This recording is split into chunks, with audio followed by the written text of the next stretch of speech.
Dragi gledatelji, dobrodošli. Ja sam Ines Žižić, a vi gledate Atma podcast. Danas nam se online pridružuje iz Bhaktivedanta Instituta u Los Angelesu Michael Cremo, legendarni američki nezavisni istraživač, alternativni arheolog, doktor Vaishnavske teologije i znanosti, međunarodni govornik i autor brojnih knjiga. Najpoznatiji je po svojim revolucionarnim djelima Zabranjena arheologija, Skrivena povijest ljudske rase i Ljudska devolucija, Vedska alternativa Darwinovoj teoriji. Michael Cremo je član Svjetskog arheološkog kongresa i Europskog udruženja arheologa, kao i pridruženi član Bhaktivedanta Instituta, specijaliziranog za povijest i filozofiju znanosti. Također se pojavio i u seriji Drevni vanzemaljci na History Channelu, Ancient Aliens. Kroz svoj rad u Bhaktivedanta Institutu, Michael kombinira znanstvena istraživanja s drevnom vedskom znanošću i kozmologijom, izazivajući mainstream stavove o podrijetlu čovjeka. Njegova istraživanja, prikupljena u knjigama, sugeriraju da su ljudi živjeli na zemlji milijunima godina. Pridružite nam se dok istražujemo teme iz njegove fascinantne knjige Zabranjena arheologija, koju je napisao zajedno sa doktorom Richardom Thompsonom. Pa, krenimo!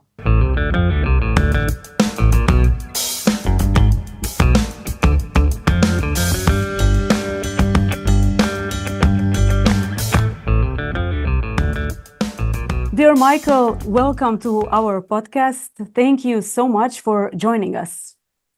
Good to be with you and all your viewers. I'm really happy to have this conversation with you because I've been following your work since 90s, I think, and I was also lucky to meet you in person 15 years ago when me and my husband organized a presentation for you in Split. And I mean, you're a legend, what to say, you're a legend in your field, and so happy to have this podcast. Thank you so much. I'm very happy to be here. Yeah. And I remember very well the wonderful talk that you arranged for me in Split. Yes, like it was yesterday, but I think it was like 17 years ago, but it seems like yesterday. I remember it so vividly, and the PowerPoint presentation, and it was wonderful. So here we are again, 17 years later on. Today we will be talking about your groundbreaking book, Forbidden Archaeology, The Hidden History of the Human Race. It's this book here. Unfortunately, we don't have it in Croatian at the moment, but that might be changed. But you can find it in English. There's available books in English. I will put a link down below where you can find it and order it. So this book you actually co-authored with Dr. Richard Thompson. And it's originally it was really massive book. I remember it had like almost 1,000 pages, but later on I think you make some kind of condensed version, around 400 pages, with an additional title, The Hidden History of Human Race. Yeah, this book like really challenges the mainstream views on human origins, like presenting compelling evidence, very well compiled, that humans have existed on Earth for millions of years, basically from the beginning of the Earth, so to say. So let's go through the key themes of Forbidden Archaeology, and they are, I will just name them: suppression of evidence, out-of-place artifacts, challenging evolutionary theory, and of course proposing alternative history. So my first question is, of course, your research for the book together with Dr. Richard Thompson took 8 years. I know that it took 8 years. It didn't start like this. it should last for, 8 months or something, and uncovered like a wealth of evidence. So what motivated you to take on such a massive project? Well, it was my encounter with the spiritual teachings of ancient India.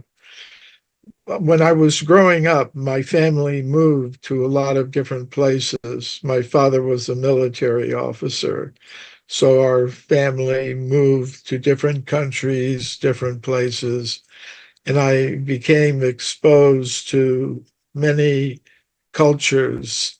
And I found the spiritual culture of ancient India very fascinating. And in the historical writings of ancient India, they're called the Puranas, I found accounts of human populations living on this planet far longer back in time than most scientists now are prepared to accept. And the same message is there in many of the different ancient wisdom traditions. So I began to wonder, is this just some mythology, some story invented by ancient people, or is there perhaps some factual basis for it? And I discussed these things with Richard Thompson, who was my co-author with Forbidden Archaeology. And we decided to look into the history of archaeology. And when we did that, we found we had to look beyond the textbooks. In the current textbooks of archaeology, you only see the discoveries that support the now dominant ideas about human evolution from more primitive ape-like ancestors.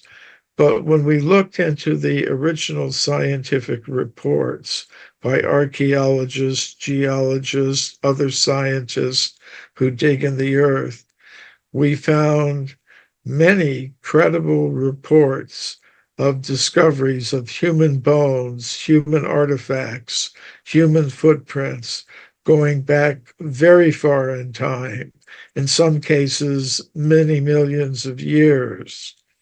So if I didn't have this vision from the Vedic literature of ancient India, I wouldn't have had any reason to question what I'd always been taught by my teachers in university and high school, we call it in America. So that was, you could say, the inspiration for my work. Yes, thank you. So let's start with the first key concept of the book, which is suppression of evidence. So you introduce in the book this idea of knowledge filtration, where really strong evidences, like done in scientific way, are overlooked, suppressed, buried, dismissed. Maybe you, as you say, forbidden. So my question is, can you explain how and why certain findings are forbidden by the mainstream archaeology? Well, this is not a conspiracy theory.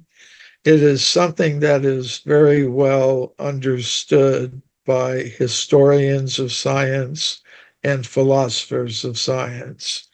They have demonstrated that theoretical preconceptions can influence how scientists look at evidence that comes in contact with them. So how it operates is like this. If the evidence conforms to the dominant theory of the time, it passes through this knowledge filter very easily.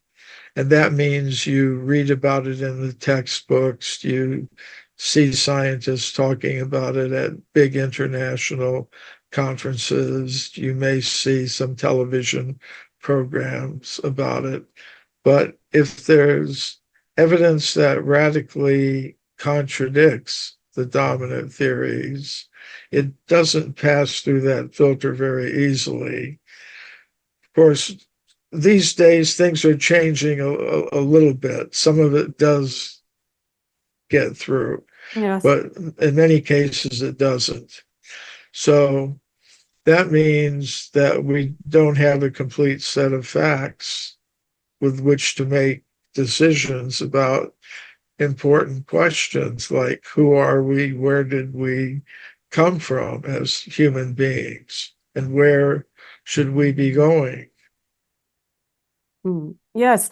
So the next thing is these out of, how did you describe it, out of place artifacts, then those don't fit the traditional timeline. So what are some most compelling examples you have found and described in the book? Yes.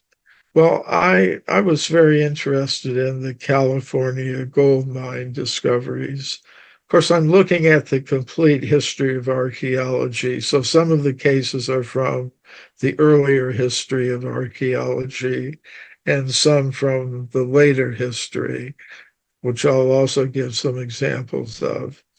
So in the 19th century, gold was discovered in California in the United States.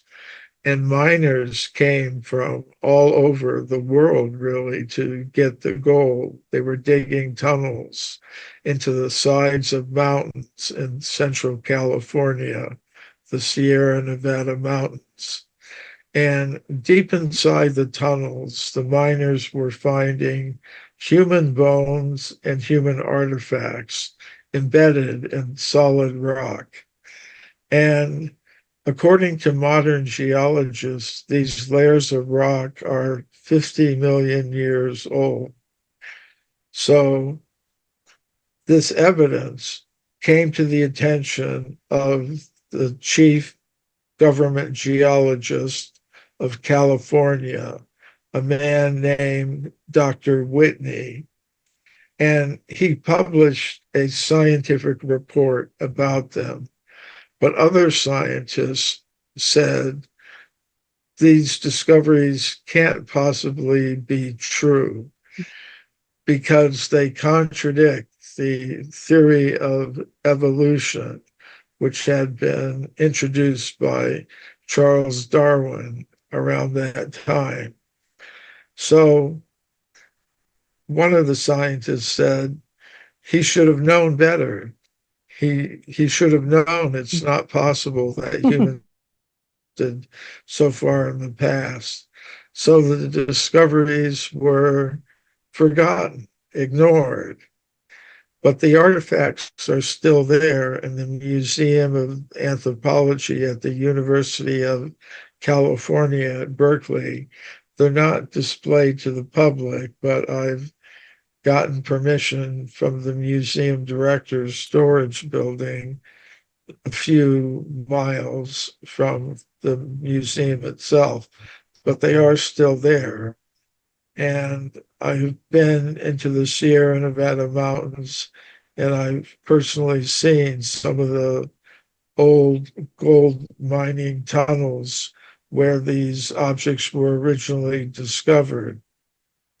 So that's a case from the earlier history of archaeology. In recent times, more recent times in the 20th century and the 21st century, discoveries like this continue to be made, but they are interpreted in such a way that they fit the modern theories. You know, for example, Mary Leakey and other scientists in the late 20th century discovered footprints at a place called Laetoli in the country of Tanzania in East Africa. So they carefully studied the footprints. They determined they were exactly like modern human footprints, but they were found in layers of solidified volcanic ash, 3,700,000 years old. So they Wow. thought these can't be human footprints. They must belong to some kind of ape man, Australopithecus, they're called. So they said, well, there must have been some kind of Australopithecus that had feet, just like modern human feet. But, you know, scientists have discovered the foot bones of Australopithecus, and the foot is not like a modern human foot. It is like kind of like the foot of a chimpanzee, with a first toe that goes out to the side like a human thumb and long toes, sort of like human fingers. So the only creature known to science today that has a foot exactly like a modern human foot is a human being like us. So I think that's the real explanation for those footprints. Now, today, most scientists think that human beings like us came into existence less than 300,000 years ago.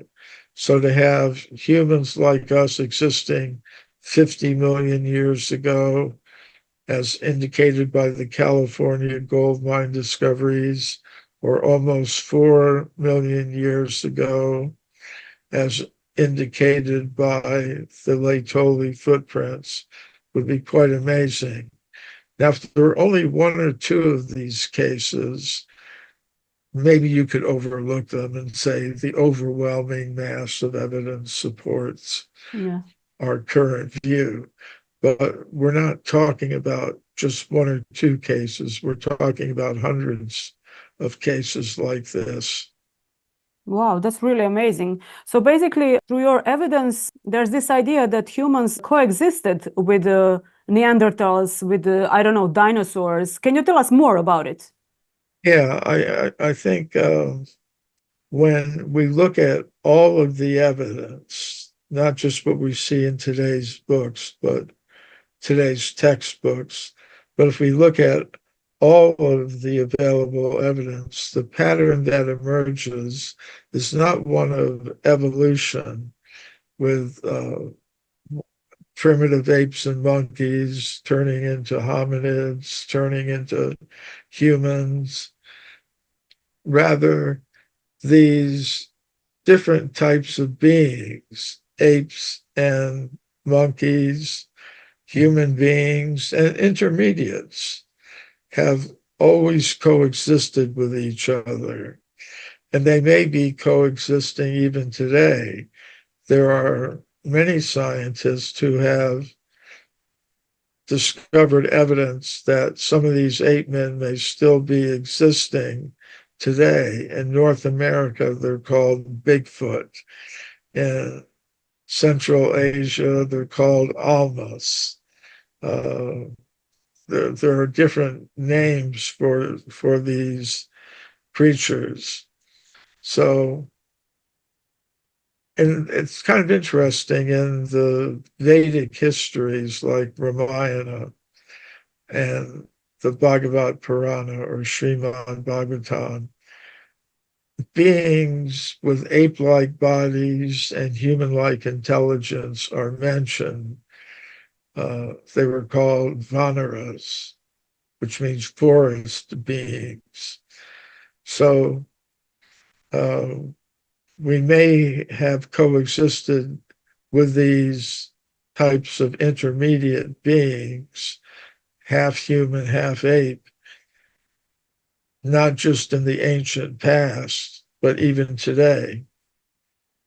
Yes, that's really interesting. Also, did you find, I think you described in your book some findings of like really, like, let's call it like this, giants, people who were giants. It's very much talked about today that usually like people in the past were higher, taller, more, I don't know, more intelligent. They lived longer. What do you say about that? Yes, well, that's even modern scientists recognize that before 5 or 10,000 years ago in Europe and the Americas and Asia, living things of all kinds were bigger than they are today. You know, the bears were bigger, the elephants were bigger, the plants were bigger.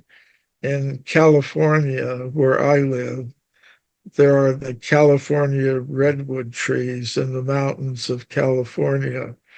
They're over 5,000 years old. They're the biggest living things on Earth.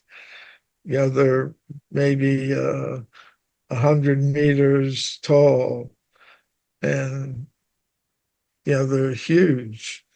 So it's part of standard science that living things were bigger in the past. So I think human beings could also have been bigger as well. And there are lots of reports of such things, but not in the scientific literature. I mean, many of the cases that I talk about in Forbidden Archaeology are published in the scientific literature of the time. They're just no longer mentioned in the textbooks. So some of these giant discoveries have never made it into any kind of scientific publication. But there's a lot of reports of such things.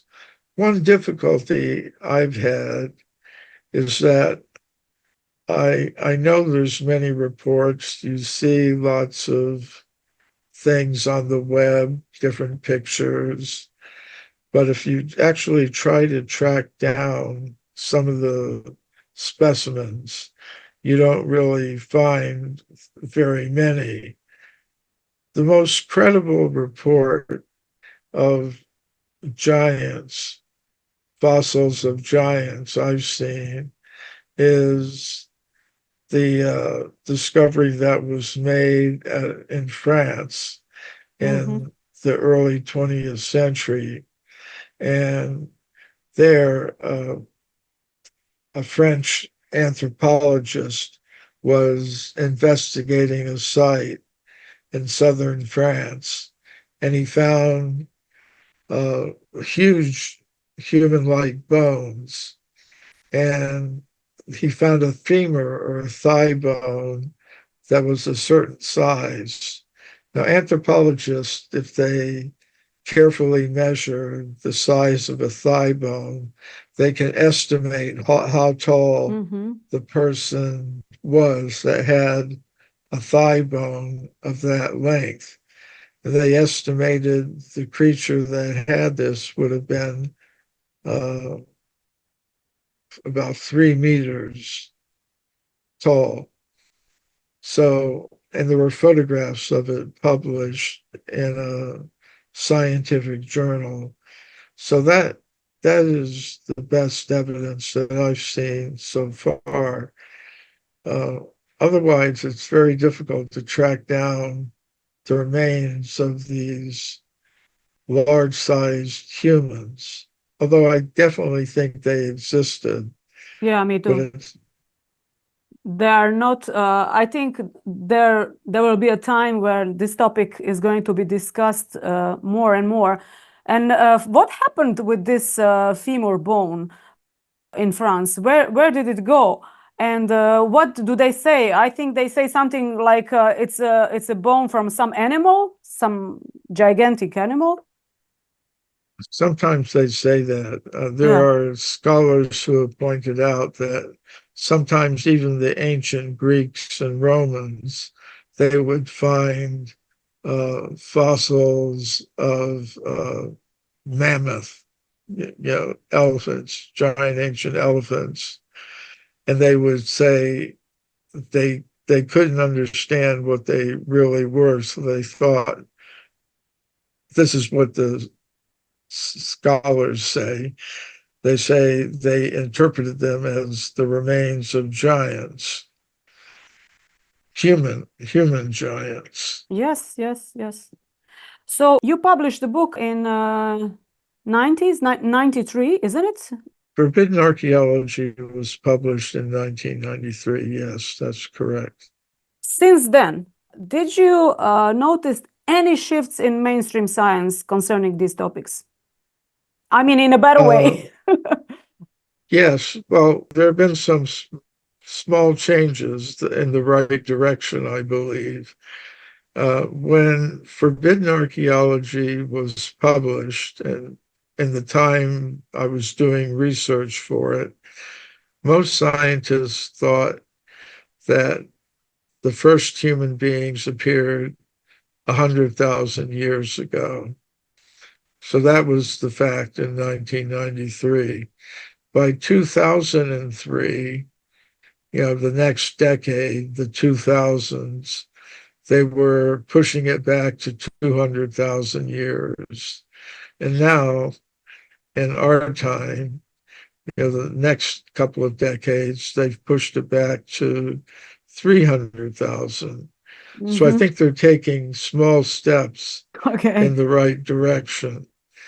Now, another thing that's happened is at the time Forbidden Archaeology was published, and we were talking about the coexistence of human beings like us with the Neanderthals, with Homo habilis, different other hominids.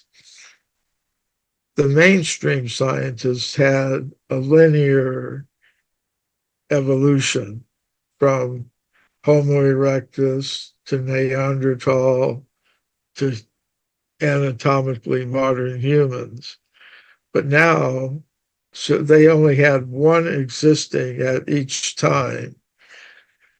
So now they've come around to the view that we express in Forbidden Archaeology, namely that humans like us have coexisted with the Neanderthals, have coexisted with the Denisovans, they call them, and even perhaps more hominid types like Homo floresiensis, the hobbit, they call it, from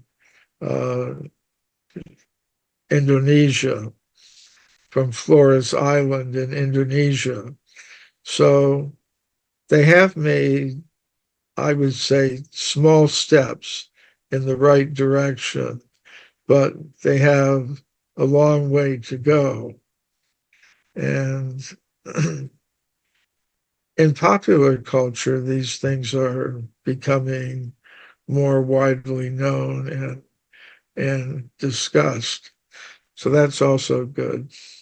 Yes, I saw your appearance in the Ancient Aliens on History Channel. Is it true? You were, yeah. That was really amazing. I was in some of the episodes of that. Yes. Yeah, there are people, like I've been seeing some videos put out by someone named Johanna James, where she's promoting this idea of ancient civilization, things going much further back in time than possible. So that's good to see that these ideas are catching on among the general public, younger people. That's very exciting. You can watch it. You can watch it on Netflix with this latest series about the constant resets on Earth. It's really much in the mainstream now, but still not in mainstream scientific textbook. But maybe someday. So this is also we are going in this direction. So this is my question. You have a PhD in Vaishnava theology and science. You're also a member of Bhaktivedanta Institute, which basically is researching through the ancient Vedic sciences based on Puranas. Can you tell us a bit more how do ancient Vedic texts describe the origins of humanity, and how do these texts aligns with your discoveries in your book Forbidden Archaeology? Well, that's really good question, Ines. So thank you. The Vedic cosmology is consciousness-based, whereas the modern scientific worldview is matter-based. And I think that's an important distinction. If we keep that in mind, we can understand a lot of what the Vedic texts are saying and what I'm trying to do in relationship to them. So in Forbidden Archaeology, we just talked about stones and bones, archaeological evidence showing that human beings are far older than modern science allows, going back perhaps as far as the very beginnings of the history of life on Earth. So what difference does that make? Well, it means we need new explanations for human origins. So to answer that question, we have to look beyond the stones and bones. I think we have to first understand what a human being is. We should know what it is we're trying to explain. So today, many scientists will say we're purely material beings. We're simply a collection of molecules in competition with each other for survival. And that's all there is to it. And as far as consciousness goes, well, that's just the result of the interaction of chemicals in the brain. And at the time of death, when the chemicals stop interacting, there's no more consciousness. So the Vedic view is different. Consciousness is a symptom of the real self, which has no beginning, no end. It has its own independent existence. Matter doesn't produce consciousness. It's really the other way around. Consciousness produces matter. So this consciousness-based universe has a purpose. We're not accidental creatures in an accidental universe. That's an important thing to understand. Yes. The purpose of this universe is to give the opportunity to conscious selves to qualify themselves to enter a realm where consciousness can fully express itself, where consciousness is not limited to a bodily vehicle that has a beginning and an end. In other words, birth and death. So, and we also want to be happy, but we find many obstacles to our happiness in this level of existence that we're on now. But there is a place where the true expression of the conscious self can be experienced with no interruption, no mixture of anything unhappy or bad, where truth will be self-evident. We don't have to worry about being deceived or cheated or misinformed, subject to disinformation. So there is a level of existence where that's possible. And the bodily vehicle in which the conscious self can qualify itself to go to that level of existence is the human bodily vehicle. I mean, there are other bodily vehicles, animals, insects, fish, plants, but in those bodily vehicles, it's not possible to achieve the full realization of the potential of the conscious self or spirit. So to me, that indicates the universe has a purpose, and that purpose is achievable in the human form of life only. Therefore, to me, it's not surprising. Indeed, I would expect the human form of bodily vehicle to be available to conscious selves from the beginning of the universe. So I would expect that the fossil record should show that we haven't been here for just a short period of time. We're not just an accident of evolution. there is something special about the human bodily vehicle. There is a purpose to it. And if we understand that, then we can make a success of our lives individually and collectively. Otherwise, if we just think, well, I'm a machine made of molecules in competition with other machines made out of molecules, we get the kind of world that we see around us with conflict on every level of human society. We're destroying our environment. It's not the best of all worlds. Mm. Well, could you maybe guide us through some basics of Vedic cosmology? I never had that topic on our podcast, maybe sometimes a little bit, but you are an expert on it. So maybe you can say a little bit more about what do Puranas describe, how, from where does this creation comes, how everything comes to be? Maybe some basics. Well,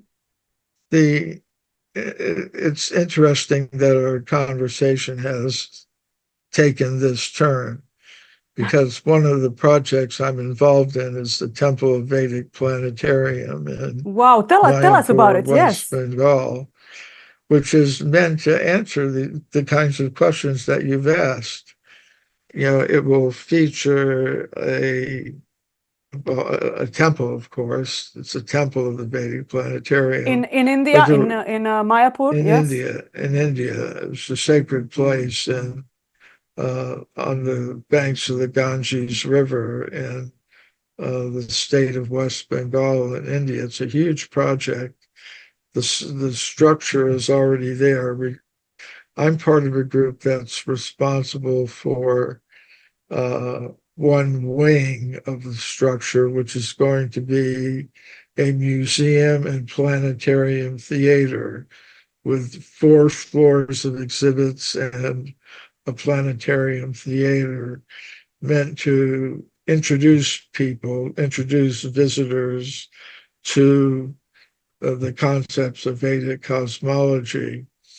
And what the Vedic cosmology does, in my view, is it answers 3 fundamental questions. Who am I? Where am I? And where should I be going? If I don't understand who I really am, then I can't act in my own self-interest, because I don't know what the real self is. And neither can I act in the interest of others with whom I'm connected, either directly as relatives or co-workers or citizens. If we don't understand who we really are, we can't act in our own best self-interest. We're going to be doing things that are against our self-interest. Maybe by chance, we'll do some things that are good for the real self, but we won't be doing it in any systematic way. So what the Vedic cosmology tells us is that we are beings of pure consciousness with the features of Sat Chit Ananda, uninterrupted existence, full pleasure, and full knowledge. That is what we really are. Now, however, we're not qualified to exist on that level of reality, so we're in another place, which gives us the opportunity to try to dominate, control, and exploit the resources of matter. That's one purpose of this cosmos that we're in now. I mean, most of the conscious selves are not here. They're on that level of pure consciousness in the spiritual world, where they enjoy eternality, knowledge, and bliss, pleasure. So to qualify ourselves to enter that level of reality is our purpose. So where are we now? We're in a reflection of that original reality. It's like if you see a fruit tree on the shore of a lake. On the water is reflected the fruit tree. And if you try to take the fruit from the reflection, you don't get anything. You know, you see it, you see the reflection of the fruit and you go for it, but there's nothing there really. But it points to the existence of the reality that is being reflected. So we have an opportunity in this human form of life to attain that original reality, the reflection of which we're chasing after now, but not succeeding in getting the satisfaction and happiness and wisdom that we desire. So, uh, so who are we? Well, we're spirit souls who are now in the material world, which has been manifested to give us the opportunity to either chase after the illusion, chase after the reflection, or go back to the original reality. That's our choice that each of us has to make. Are we going to do what's necessary to achieve the reality of what we aspire for? Or are we going to chase after the reflection endlessly and remain forever unsatisfied? So, uh, so who are we? Spirit souls in the material world. Where are we? Well, in the material world. There's a spiritual world, but we're not qualified to go there. So where should I be going? I should be going towards the light. Tamasima Jyotirgama, there's one Vedic mantra. Go away from the darkness, go to the light. That's the choice each of us has. Are we going to go for the darkness or are we going to go for the light? So, so who are we? Where are we? Where should we be going? These are the essential questions that the Vedic cosmology attempts to answer. Yes, thank you very much. Can you tell us a little bit more about the exact process of how does the creation, according to Puranas, starts to expand? Comes to be. This is, yes, there are many details. Yeah, but it's good that we discuss the basic principles first, why it's there. So this, there is among all the conscious living beings, there is a source of all conscious persons, conscious personal individual beings. Yeah, whenever we see consciousness or experience consciousness, it's individual, it's personal. You have your consciousness, I have mine. Your viewers have their own individual consciousness. So that suggests that the source of all intelligent, conscious, individual beings is also individual, conscious, and personal. So that source of all conscious beings becomes concern when some conscious selves are not realizing their full potential. So to give them the opportunity for that full potential, the Supreme Conscious Self expands in a form to manifest an alternative reality. And that form is called Mahavishnu. The original person, the original conscious source of all conscious beings, has a name also. There can be many names. There are many names given in the Vedic literature, but the main one is Krishna, which means the reservoir of all pleasure. So that is that the whole thing, excuse me. Yeah, no problem.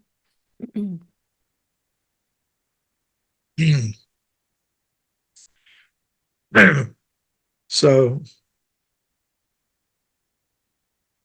that original conscious being exists for happiness, Anandamaya Vyasat, stated in the Vedanta Sutra.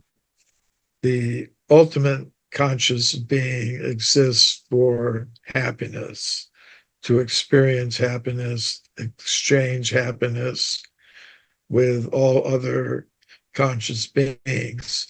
So when that supreme, intelligent, conscious individual personality source of all sees that some conscious selves are manifesting behaviors and mentalities that don't enable them to participate in that eternal exchange of pleasure,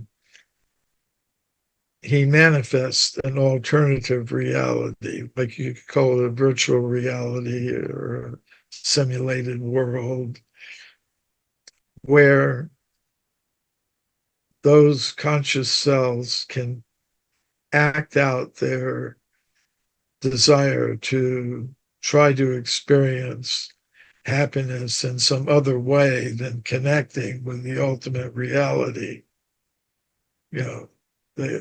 Because of false ego, that means the idea that I can somehow put myself in the position of being able to control, dominate, exploit others, exploit material resources in competition with others.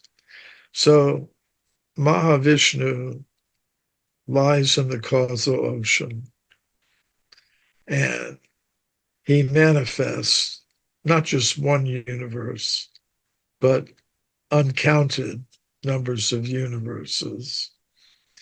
He's in a state called Yoga Nidra, which is sometimes translated as sleep, but it's not like the kind of sleep that we have. It's kind of a mystic slumber. And he's breathing in and out as he's sleeping and dreaming. And when he breathes out, millions of universes expand from the pores of his body. And then, by his glance, he injects conscious selves into each of those universes. And then he expands himself into each universe and makes an arrangement for the production of lokas or planets, which are locations meant to deliver a certain level of experience. And also, he makes arrangements for bodily vehicles, a full range of bodily vehicles to be available for the conscious selves in that universe. And he arranges for there to be a cycle of manifestation and non-manifestation, of the bodies and the planetary systems that the conscious selves within that particular universe will be experiencing things. Of course, they'll be experiencing not their real self, but the bodily vehicle that they identify falsely as their real self. But at the same time, they're being given that opportunity. Krishna or Vishnu is arranging for there to be teachers, for there to be wisdom that can be communicated to the conscious selves in that universe to try to wake them up to their real eternal identities. And that is something that is not forced, it has to be voluntary. So the opportunity, each conscious self has the freedom to decide which path to follow. So those, and as I said, there's lots of different cycles of time for the manifestation of each vehicle, whether it's human or plant or animal. It's the same kind of self, conscious self in each bodily vehicle, but they're limited by the vehicle. In other words, if I ride a bicycle, I can go so fast. If I ride a motorcycle, I can go faster. If I can ride in a four-wheel drive vehicle, I can drive off the road. If I get in a boat, I can go on the water. If I get in a submarine vehicle, I can go under the water. If I get in an airplane, I can fly. I'm the same person, but according to the bodily vehicle I'm in, I can act in a certain way. So it's the same with the conscious self. At the end of each embodiment, in other words, at the time of death, the desires of the conscious self, its accumulated desires, are read, you could say, or evaluated, and then it gets another embodiment according to its mentality. So, so that system is going on, but we can get out of that system by practicing different systems of yoga, meditation, the Hare Krishna mantra meditation, Bhakti yoga system. It's what I personally practice. But there are different systems for doing that. Now, so that is a more detailed explanation from the Vedic point of view, how the universes are actually manifested. There are many universes. They are all temporary. They last for a long time, trillions of years, like one breath of Mahavishnu. When he breathes out, the universes expand. They exist for some time. Conscious cells are injected into them. And then when he breathes in, everything comes back into his body after 311 trillion, 40 billion solar years. So our position is we're in one of those universes.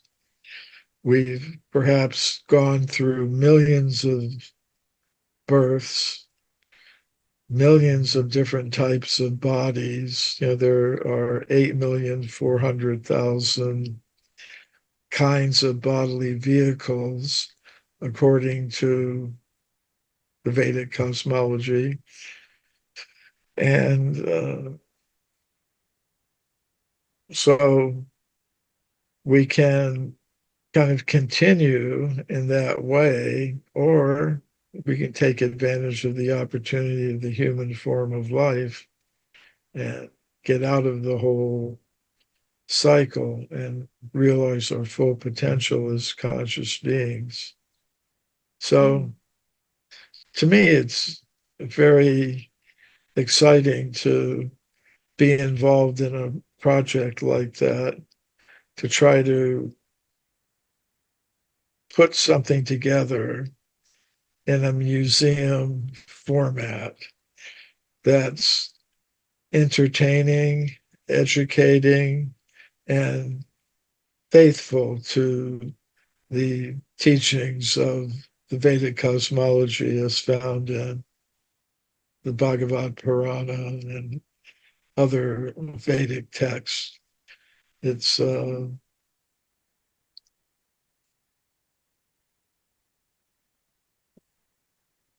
of looking forward to people having the opportunity to go through that experience.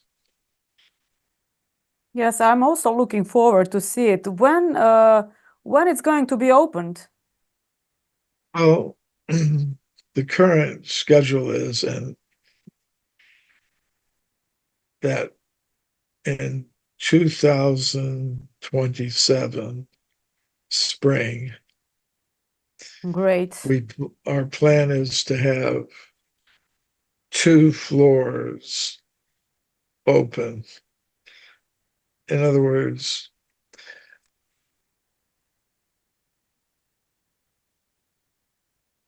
there'll be an opening in different stages. So we're looking forward to that. And we have deadlines and contracts. So it's a serious effort. Yeah, it's a lot of work. So that's really interesting. But can you tell us a little bit more about why it is so, let me say it like this, difficult to really get out of this, world? And what is this force that makes us so entrenched in this mentality that we are this body and we have these things to do? And I'm asking you basically to describe us a power of Maya. Well, yeah, there are philosophical explanations given of these things, but basically there's one teaching, that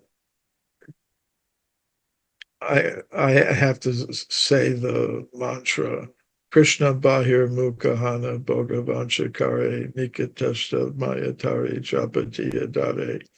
What that means is, when the conscious self turns its face from the supreme conscious self, Krishna, or whatever name one has for God, when the conscious self turns its face from the supreme conscious self, an energy of that supreme conscious self is there to give one the opportunity to pursue happiness independent from one's relationship with the supreme conscious self. It says Bhoga Vanchakari. One has a desire to enjoy, seek pleasure separate from one's relationship with the supreme conscious self. So that is the power of that energy of the supreme conscious self. It's the energy that manifests the material world and gives us the impetus to try to enjoy it separately from our relationship with the Supreme Conscious Self. And in doing that and pursuing that, we do so many things, we perform so many activities. Now, the solution that's given in the Vedas is not that you give up activity, but that you perform the same activities in a way that reconnects you with your higher self and the Supreme Conscious Self. In other words, we all have to do some work. Not have to, we like to. We like to do different things. Some people like to be, I mean, some people are in a position where they're more or less compelled to do something. But for many people, they aspire to be an artist or an author or a military person, or they have some aspiration to do things. Now, if you can do those things, whether it's one's work, one's eating, one's sleeping, one's family life, or one's independent life, whatever, if one can perform one's work, perform one's activities in this world in a way that connects one with the Supreme Conscious Self, then that is the way out. And it could be easier for some than others, but the process itself is kind of simple. And also, we desire entertainment, we desire knowledge, we want to travel. Well, entertain yourself with the pastimes of the Supreme Conscious Self. They're described in the Vedic literature, the Puranas. You know, so many, you want to hear about battles and love affairs. Well, there's warfare and battles and love affairs on the spiritual level of reality. And they're described in the Vedic literature. And they're also manifested in the form of art and film and drama. You know, you can apply your desire to be entertained and educated by, instead of looking at things that just encourage one to go deeper and deeper into false ego and deeper into bodily identification and deeper into material exploitation, with all the side effects that has on each of us as an individual and collectively as a society. You know, we can, through being guided in the process of yoga, yoga means to establish a connection. So if we can connect all of our activities, what we hear, what we speak, what we do. In Bhagavad Gita, Krishna actually says, whatever you do it as an offering unto me. So it's possible to connect all of these activities that you were mentioning. It is possible to connect them and be able to do them in such a way that simply by carrying out one's inclinations and abilities, one can exist in this world in the best way possible and qualify oneself to achieve something greater. Hmm. Thank you so much on this. That's why you have a PhD in Vaishnava theology. Thank you so much. It's This an is honorary one. It's an yes. honorary degree. Okay, okay. Well, tell us now a little bit about thing which you touch in Forbidden Archaeology, but expand more in human devolution, and that is the fact that ancient humans, at least some of it, were probably more advanced than we think, or even more advanced than we are now. Did you find some artifacts that support this idea? Well, there's two sources of evidence for the advancement of human civilizations in the past. One source is the record of the rocks, the archaeological record, what you can find by digging into the earth. And then, but that method doesn't always work.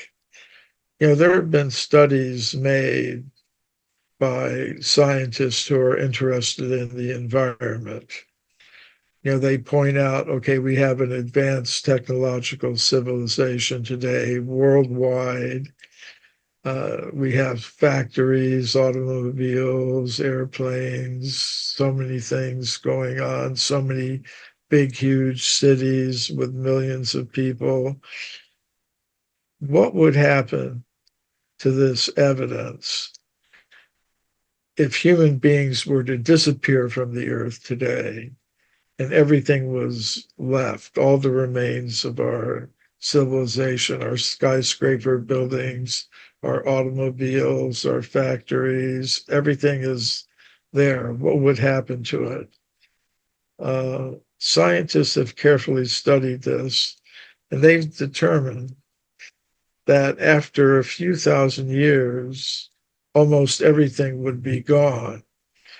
The kind of stuff that we regard as high tech doesn't last very long in terms of the geological record, because metals, except for gold, will oxidize. In other words, and then organic materials will decay. Buildings will burn, there'll be tidal waves, there'll be tsunamis, the plants will take over the cities, they'll break everything down, the buildings will collapse. After a few thousand years, there's almost nothing that would be left. So our high-tech stuff doesn't preserve very well. But there's another type of evidence, which is the writings of these ancient civilizations, what knowledge they've preserved in them. And they describe some very amazing things, like in the Bhagavad Purana, the Srimad Bhagavatam, one of the historical writings of India. There are descriptions of advanced aircraft. They were called vimanas, Yes. like there were spaceships. They could travel from place to place on this planet, from one planet to another, and not just in the sense of going through space to another location in the same time-space continuum, but to higher dimensions of reality where there are different kinds of civilizations. We also have to consider what is really advanced. Is advancement, does that mean creating material technology or that distracts us from the real purposes of human life? Or is real advanced civilization based on a principle of simple living, high thinking. In other words, be as natural as possible. You know, why build factories and automobiles that are killing thousands of people every year? You know, these are questions we have to ask ourselves. What is real advancement of civilization?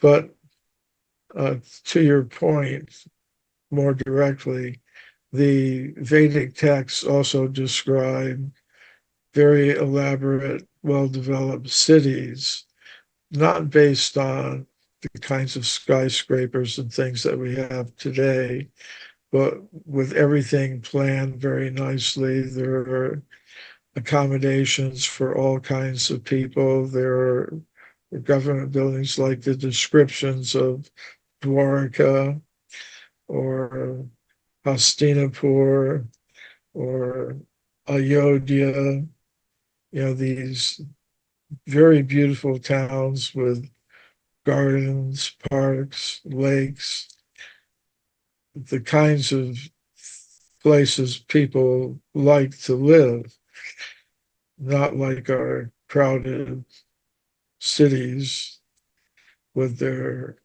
sometimes not very good housing. So these things were there. Also, speaking of warfare, they also had weapons resembling modern nuclear weapons.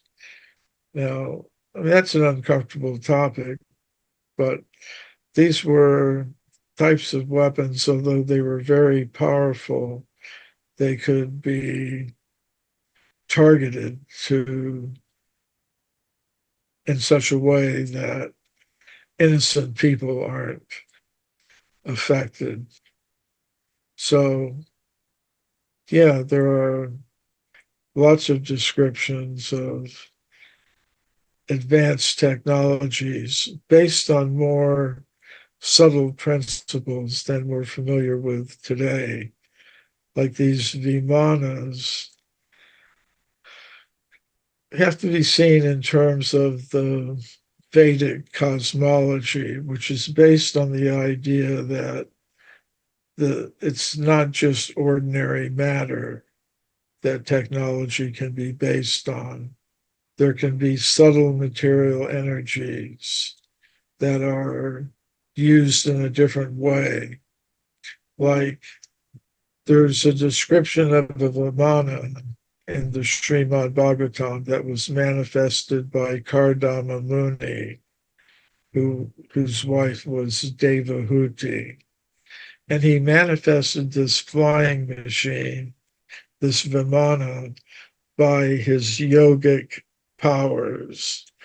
In other words, by meditation and manipulating the subtle energies, he was able to manifest a Vimana that was described as being a flying palace. It was a very wonderful place. And he traveled with his wife, Devahuti, through all the different planetary systems for a long time. And it's kind of interesting. It's described in the Bhagavad Purana how in this Vimana there were robotic birds that were so real that the real birds that were also in the garden chambers of this huge spaceship would kind of chase after them and try to interact with them like they were real birds. And I kind of found that interesting because today in warfare, militaries use drones for various purposes to deliver weapons or to observe what the opposing forces are doing. So so the American military has designed drones that look like birds. Because if you see a regular drone buzzing around your military base, you shoot it down. But I thought it was kind of interesting that modern militaries are using drones that look like birds. And I read one description, like one of these drones was flying around looking like a bird, and hawks would, try to take it down, thinking it was another bird. And the hawks, some of them, they eat other birds. So I thought it was kind of interesting that these ancient Sanskrit literatures, 5,000 or more years old, describing events that took place perhaps many millions of years ago, are talking about robotic birds so real that other birds interact with them like they were another bird. But in any case, so that Vimana was of Cardamomuni was made from subtle material elements. Like if we want to make on our level of reality a flying machine, we have to mine metals, refine them, make them into sheets, we have to have factories, shops, to make an airplane, that will fly. And many of them crash. But, this Vimana of Cardamomuni was made with another science, a more advanced type of science than we're used to. So he could manifest with his knowledge of the subtle science this huge flying craft that he traveled with his wife in all over the cosmos. Then there are Vimanas that come from the spiritual level of reality, not the subtle mental energies, but the realm of pure consciousness. And there's an account in the Bhagavad Purana of Dhruva, who was a king. And at the end of his life, he went into the Himalayan mountains and he went into a state of meditation. He went into yogic trance. And from the spiritual level of reality, a Vimana came down, illuminating the place like it was the full moon descending and shining into the mountain retreat of Dhruva. And when the Vimana came close to him, there were two pilots in it. He noticed two beings in the Vimana, and they said, "We've come to take you to the spiritual level of reality. You've qualified yourself." So Dhruva circumambulated, walked around the Vimana, and as he did so, the energy from it transformed his material body into a spiritual body. And then he entered the craft, and then it took him through the various material planetary systems up to the level of pure consciousness or spirit. And of course, there are Vimanas made of ordinary material elements, metals. Like there was a king on this planet named Shalva, he was on the side of the forces of darkness in the cosmos, because there are forces of darkness. And he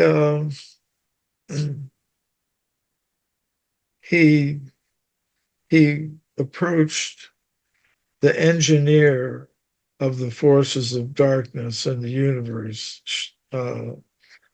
Maya Donovan, and got from him this weapon, this military spacecraft that was made of metal. But and he used it to attack the city of Dwarka, which was the headquarters of Krishna when he came to Earth. And he attacked it with energy beam weapons. And he was also able to manifest holographic soldiers that would appear on the ground and appear to attack the city. And this Vimana had all these very unusual powers. It could project holographic images. It could appear in several places at once and confuse the soldiers on the ground who were trying to shoot it down. It's very amazing, elaborate description of a material Vimana. So in the Vedic cosmology, you have a multi-level universe with levels of ordinary matter, subtle matter, and a totally non-material level. That is really fascinating. And all this we can learn from Puranas, isn't it? It's the main source. Yeah. Yes. Well, Srimad Bhagavatam is another name for the Bhagavad Purana, which has all these Vimanas are described in that book. Yes, we also have it in Croatian. I will put also below this video link where viewers which are interested in this topic can learn more about it. Can you tell us a little bit about Bhumandala, about this earthly realm? Where do we live? Do we live on a globe, or do we live in some kind of planetary system which is more like, I don't know, flat? Yeah. Well, it's a very interesting question. We have to understand some things about the Vedic cosmology in order to really answer that question. One is that beings at different levels of the Vedic cosmos have different levels of sense perception. So that's something that has to be considered. And we also have to consider that the Vedic cosmos, the material universe that we exist in, is a consciousness-based phenomenon. So that means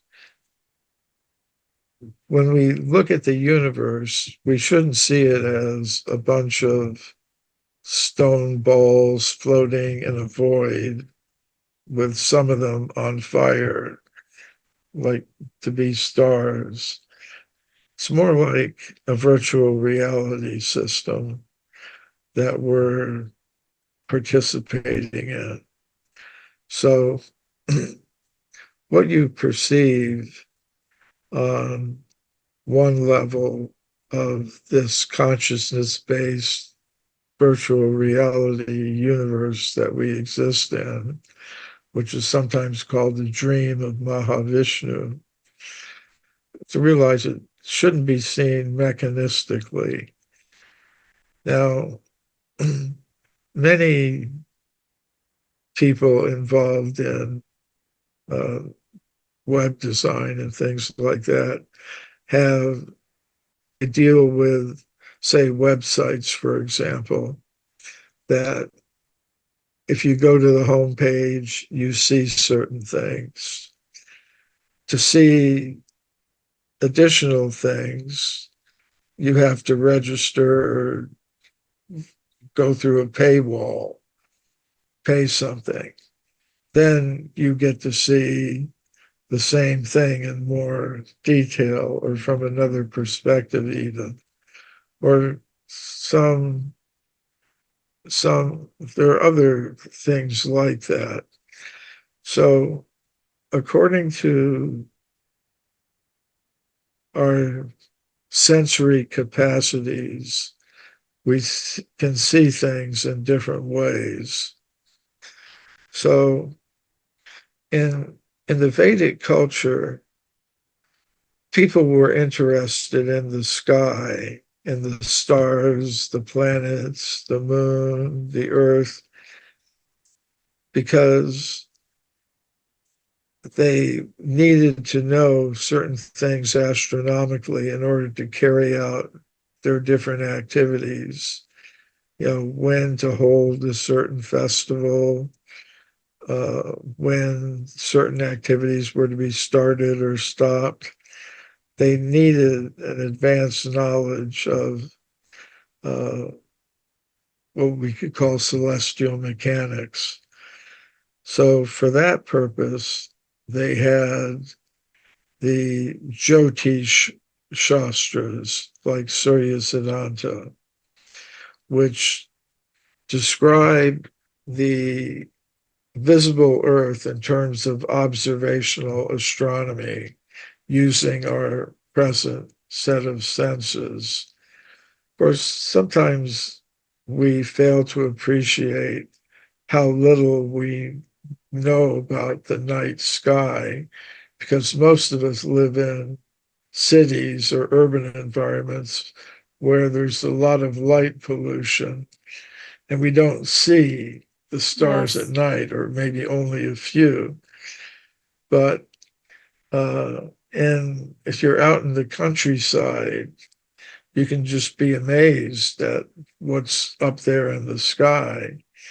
And in Vedic times, people were very much in touch with the sky. So by looking at that astronomical information, which was given in the, as I said, the Jyotish Shastras, the astronomical texts, they had a picture of the night sky and the earth very much like that of modern science, which again is dealing with what they can observe with their present senses and the extensions of it, like telescopes and things like that. But so in the Jyotish Shastras, the earth is presented as a globe. So, of course, we don't see that. I mean, we don't experience the earth as a globe directly, but there are things that can be noticed about it that would lead us to infer that. But keeping the idea that what we're able to perceive depends upon our sensory capabilities. Like there are insects that can perceive, that can see ultraviolet and infrared light. We don't see it. We don't see that. Our visual experience is limited to a fragment of the total light spectrum. Same with hearing. There are animals like dogs that can hear sounds that are beyond the range of human hearing. So the ability to perceive things as they really are depends upon our sensory capacities. And even then, we're not really seeing things as they are. We're seeing them as the sensory inputs get converted into signals, electronic signals that are transmitted to the brain through the different nerves, like the optic nerve from the eye. And then the images get processed in the brain. So even if we're directly looking at something, we're not necessarily seeing it as it really is. We're seeing it as it's been transmitted through our senses into the brain. So, but on that level of perception, the Vedic Jyoti Shastras describe the earth as a globe about the same size as calculated by modern science. Now, but that's not a complete picture of reality.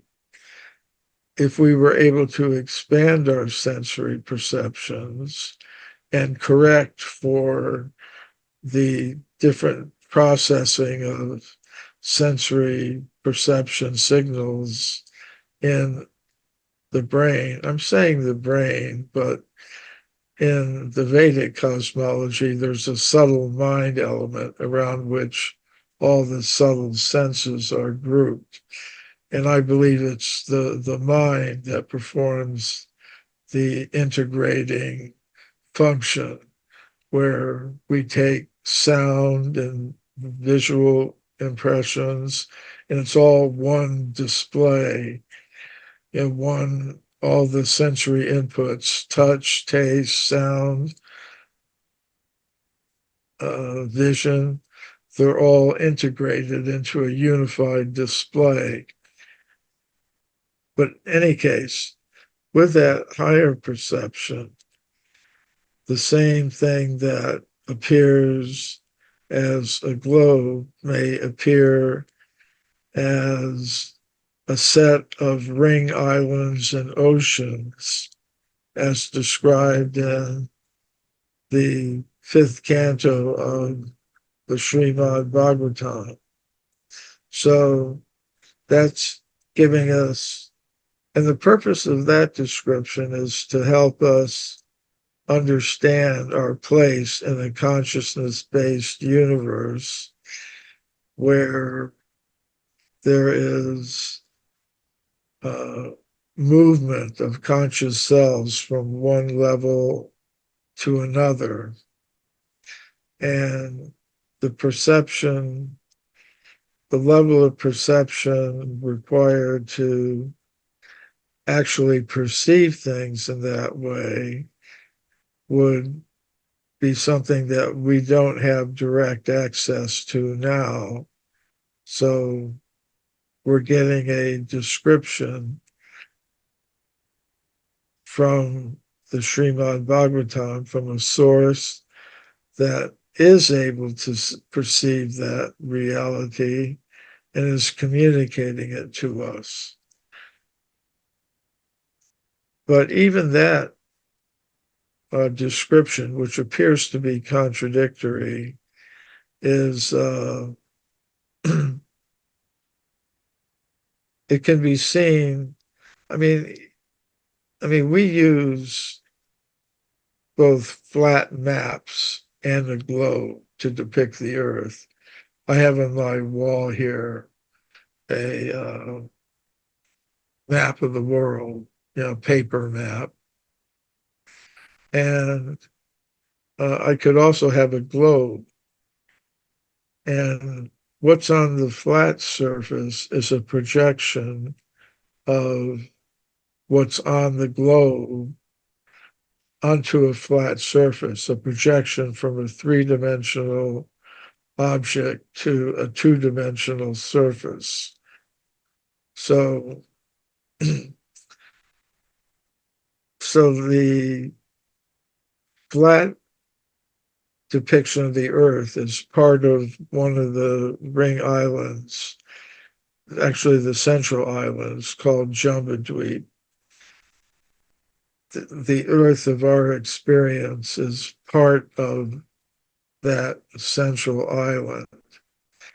And the difference between the flat picture of the Earth given in the Puranas, like the Bhagavad Purana, and the Jyotish Shastras could be seen as one being a projection of the other from their different dimensional levels. So, yeah, I was just thinking of the example of, say, somebody who knows computer code, machine language. They could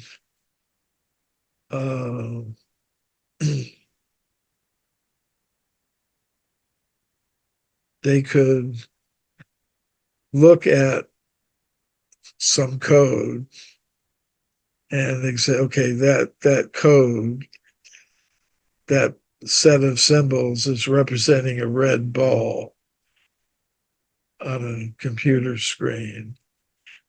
And then, so that red ball exists in the form of some, if it's printed on paper, some symbols on a printed out piece of paper. An expert person could see, oh, that's actually a red ball. And if you go inside the computer to the central processing unit, that set of symbols will be represented as open and close gates on a computer chip. Now, if somebody really understood the computer chip, they would be able to look at the configuration of zeros and ones, basically, that those open and close gates and the circuitry of a chip represent a red ball. Or one could look at the computer screen and see, oh, that's a red ball, and understand it's a two-dimensional representation of a three-dimensional red ball. So what is it? Is it the arrangement of open and closed gates and the computer chip? Is it the zeros and ones of basic computer language? Is it the set of symbols in a particular computer language? Is it so our kind of picture of the cosmos is like that, according to our intelligence and our sensory capacities. We may perceive things in different ways. Another example that I sometimes give is that astronomers may be looking at a certain part of the sky, and with an optical telescope on the Earth, one looks at a certain part of the sky, sees nothing there. But somebody using an X-ray telescope will say, wow, there's an amazing source of X-rays in that piece of sky. And the astronomer using the optical telescope may say, well, I don't see anything there. And the other astronomer will say, well, of course not. You're using the optical telescope. You have to use a different type of telescope, the X-ray telescope. And the other astronomer can say, no, no, no. If I don't see it on my telescope, it doesn't exist. So in a consciousness-based universe, everything is going to depend upon one's level of sense perception. So just to summarize again, the Jyotish Shastras, like the Surya Siddhanta, present the earth as a globe, just as modern astronomy does. But the Bhagavad Purana presents a different view of things from the basis of a consciousness-based universe and understanding our position in it relative to other parts of the cosmos. Like parts, Jambudvip, which is where the earth of our experience is situated, is only one of 9 parts of Jambudvip. The other parts are inhabited by conscious selves that have come down from higher material planets to this level of reality.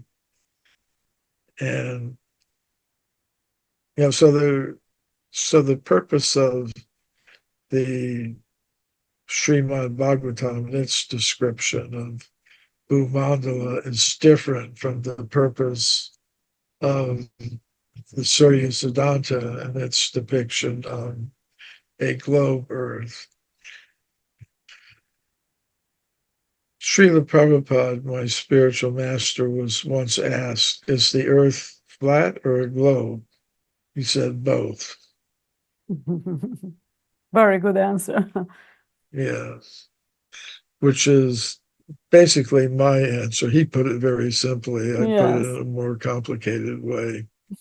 But that there are different perceptions of the same thing for different purposes. And there's some overlap between them. Some of the movements of the stars and sun and earth as recorded in the Puranas, like the Bhagavad Purana or Srimad Bhagavatam, actually match up with the observations given in the Jyotish Shastras, like Surya Siddhanta, and modern astronomy.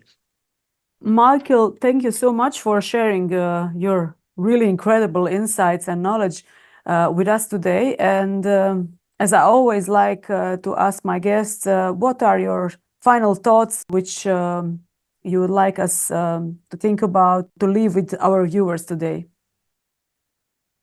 Yes. Final thoughts.